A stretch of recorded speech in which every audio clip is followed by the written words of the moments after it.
തുറന്നു കണ്ട വല്ലാന്ന് പേടിക്കണ്ടെന്ന് ഒന്നും കാണിക്കൂല. 10 കൊല്ലത്തെ സൗഹൃദാട്ടാ ഞങ്ങളത്. ഇതില് 4 വർഷം തമ്മി കണ്ട അങ്ങോട്ടും ഇങ്ങോട്ടും വെട്ടിക്കൊല്ലാനുള്ള ദേഷ്യം ഉണ്ടായിരുന്നു കേട്ടോ രണ്ടുപേർക്കും. ഇതെന്റെ ലൈഫിലെ റിയൽ സ്റ്റോറി ആട്ടോ. ഈ കഥ നടക്കുന്നത് 2016 അപ്പൊ ഇതാണ് എന്റെ കൂട്ടുകാരൻ മിഥുൻ. കൂടെയുള്ളത് അഖിൽ സോമൻ എന്ന് പറയുന്ന വേറൊരു കൂട്ടുകാരൻ. അവന്റെ കൂട്ടുകാരൻ കേട്ടോ. എന്റെ നാട്ടിൽ ട്രിപ്പിന് വന്നാണ്. അങ്ങനെ കനാലി പ്ലോട്ട് കണ്ട് ഞങ്ങൾ തേക്കി മ്യൂസിയത്തിൽ വന്നു. ഇവിടെയുള്ള കാഴ്ചകളൊക്കെ ഇങ്ങനെ കണ്ടുകൊണ്ടിരിക്കുക കേട്ടോ. ഇവനുമായിട്ട് അടുത്തതിന് ശേഷം ഒരുപാട് കാര്യങ്ങൾ ഞാൻ പഠിച്ചു കേട്ടോ. നിങ്ങൾക്കും ആർക്കെങ്കിലും ദേഷ്യം വാശി ഉണ്ടെങ്കിൽ അതെല്ലാം മാറ്റി വെച്ചിട്ട് സൗഹൃദം മുന്നോട്ട് കൊണ്ടുപോകാൻ നോക്കൂ. ഒരു ദിവസം രാത്രി വിളിച്ചിട്ട് എടാ എനിക്ക് നിന്റെ നാട് കാണണം, നിലമ്പൂര് കാണണം തുടങ്ങിയതാട്ടോ.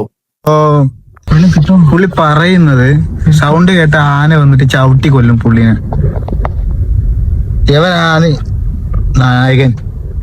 ആനനെ പേടിയുള്ള പൊട്ടൻ ഇവന്റെ അച്ഛൻ.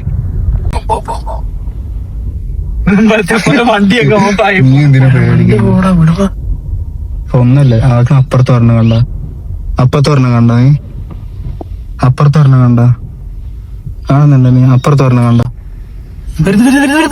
വല്ലാന്ന് പേടിക്കണ്ടെന്ന് ഒന്നും കാണിക്കൂല. തിരിഞ്ഞോട്ടെ കൈയൊക്കെ കാണിക്കും. വണ്ടി ഓഫായി പോവല്ലേ? നേരെ നോക്കി വണ്ടി ഓടിക്കണം. ഇപ്പുറത്ത് വരണോ? കരുളായി നെടുങ്കായത്ത് വെച്ചിട്ടോ ആനനെ കണ്ടത്.